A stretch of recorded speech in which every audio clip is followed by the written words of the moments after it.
Hello there, everyone, and welcome to this edition of the podcast. So today, just after the long one of the long bank holidays, and I'm very pleased to say that obviously this is the first of two, which is great. But anyway, so today, Duncan, what story have you picked out from Watson's Daily? Yes, so I picked out a story from the FT, although I think pretty much every major newspaper has covered this today in one way or another. It's a story about Berkshire Hathaway, Yeah. and their shares slipping slightly because Warren Buffett, that absolutely I don't know how to describe him, legend of investing, I think is the best way, has decided he's going to step down as CEO towards the end of the year. He's still staying as chairman.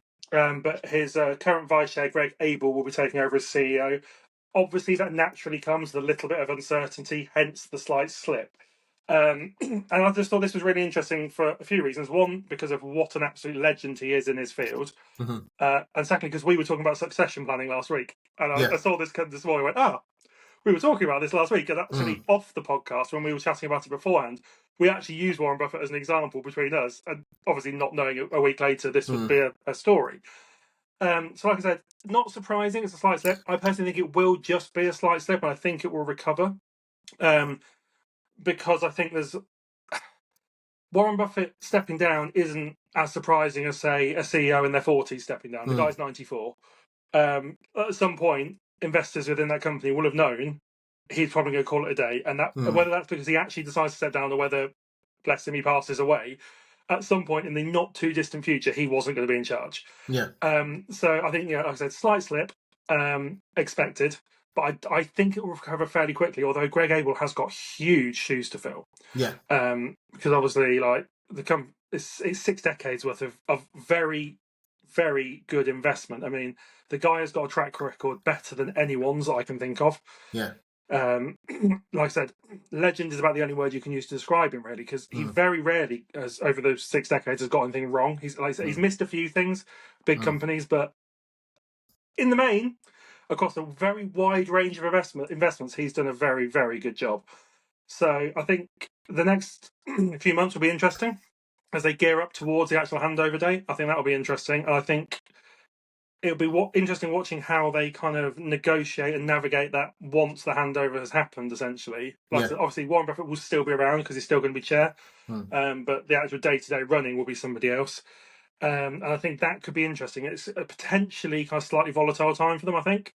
But if Warren Buffett has planned his succession as well as he planned his investment career, I feel like they'll be okay. Yeah. I feel like he will have had a very set plan of how this is going to happen.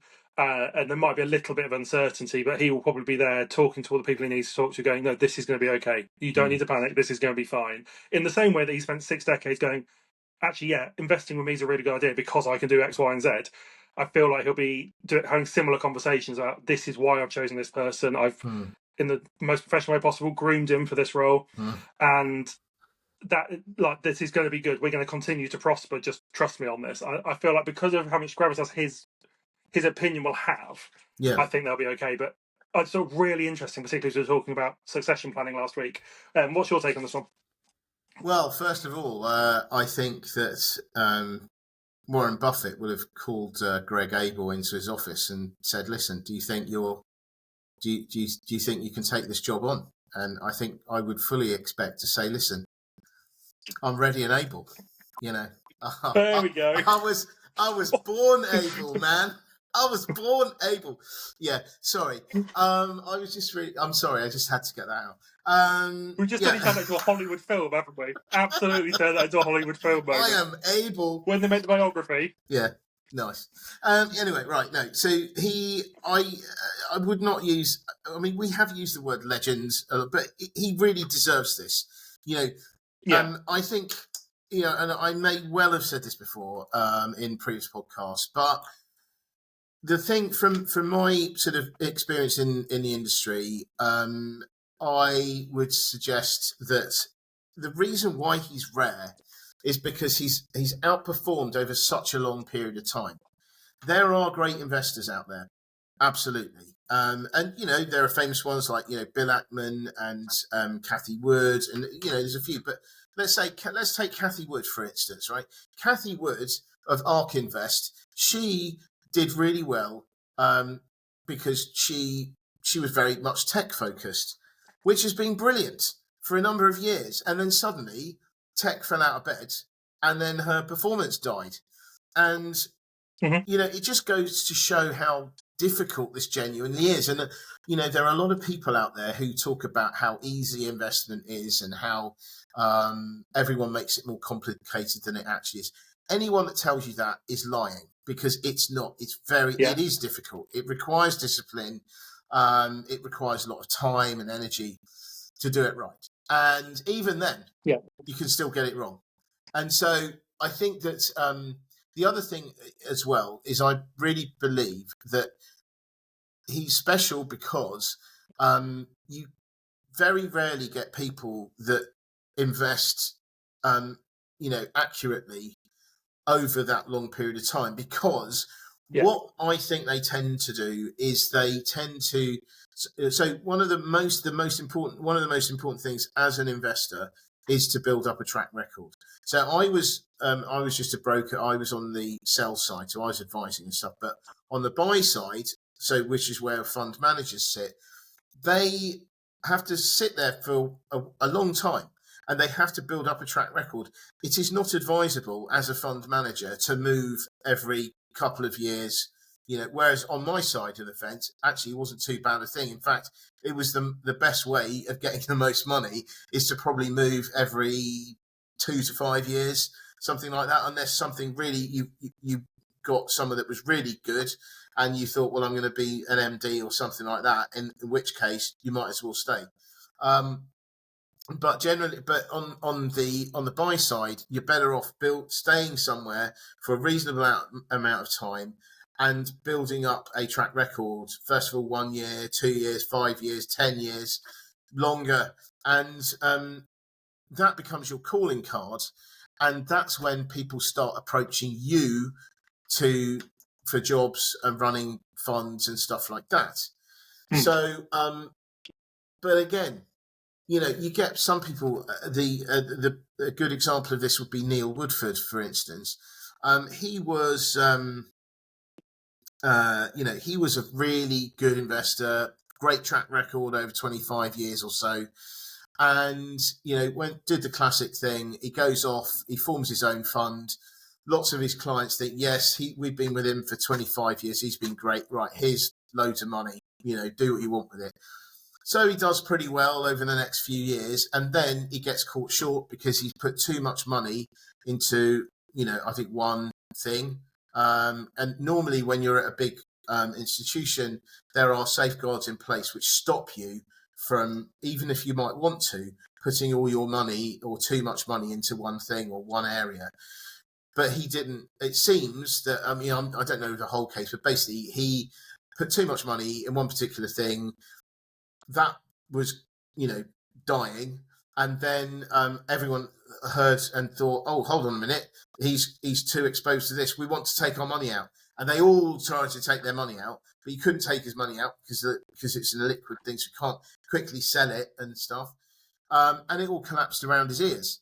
And this is a guy who for roughly like 25 years was brilliant. Everyone saw him as a visionary. So bringing it back, this is why Warren Buffett is so impressive, is because I don't think there's anyone who has done so well as he has for so long. I mean, it was basically Berkshire Hathaway. I used to always say Berkshire Hathaway until today. Berkshire Hathaway. I think that's natural because we are British and our county is Berkshire. Yeah. So Berkshire Hathaway,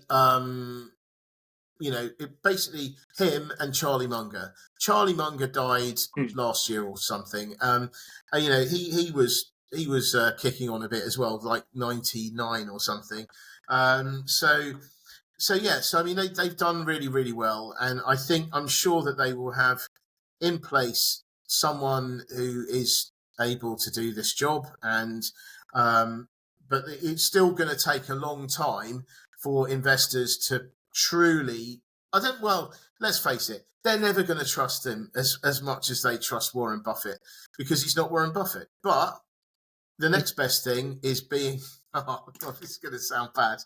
The next best thing to being Warren Buffett is being groomed by Warren Buffett in the best possible way. So yes, yeah. I don't know. Oh, God, it sounds so wrong, but yeah. I mean, I think that's the next best thing. We all know what you mean. Yes, thank you. Yeah.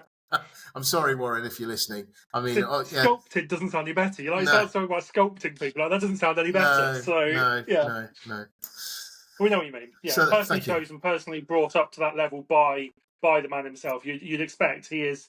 If Warren Buffett's chosen him, he is the best person for the job. Yeah, you would have thought so. I would expect. Yeah. So, and he's had time to pick him, so should be good. I would have thought. Yeah. So, I found that interesting. What did you find interesting in the news today? So I, like probably many people, was pretty shocked by the whole Trump suddenly deciding to attack the movie industry, or more accurately, the movie industry outside the US. Now, I think he definitely has a point in that over the years, a lot of production and things has actually been going overseas and has been leaving the US. Now, what he's hoping to do here is to try to revive the movie business in the US. And he wants to do that by introducing 100% tariffs on the film industry. Now, he wants to bring in 100% tariffs on films made abroad. Now, as with a lot of the things that he says, it sounds very simple, but it's actually very complicated. So this is notable because it's the first time that he's taxed services, not manufacturing things. So things are easier to tax, you could argue, because they are physical. You can say how much they cost, etc., and what it's all worth. But services are much harder to quantify. Yes, there will be an element which is you can value, but there are lots of other elements which are very difficult to put your finger on. And I think that this is the movie industry is very difficult. So the Americans, he will argue that the Americans have been abandoned, I guess, by movies, because studios are going to want to go to places which are cheaper, which still have really great infrastructure, good quality workforce, expertise, all that kind of stuff. And so I think when I first heard that, I thought, wow, that's a bit dramatic. The second thing was, I thought that it was very, it's going to be a nightmare for the British film industry, because we've taken a lot of pride, from doing well in the movie industry. I mean, the article itself, it was saying how a lot of these films. So I think don't quote me, but you get the idea. I think the next Mission Impossible movie was filmed entirely in the UK. I think something like that. I think you're right. Yeah, and then there's other, but then there are other movies you think could go the other way. I mean, there's speculation that Bond now is owned by Amazon, and maybe that will go to America. Who knows? But anyway, it is dramatic. It is a dramatic move. It's going to have a lot of repercussions. And the other thing as well is that the other thing that I did worry about was what's going to happen to Universal Studios in Bedford in the UK. Does this mean is that in danger? Because that was talking about not just theme parks, but like sound studio, or basically film making stuff, production stuff, and that was going to bring loads of jobs and all that kind of, it was all going to be good, and everyone's getting very excited about it.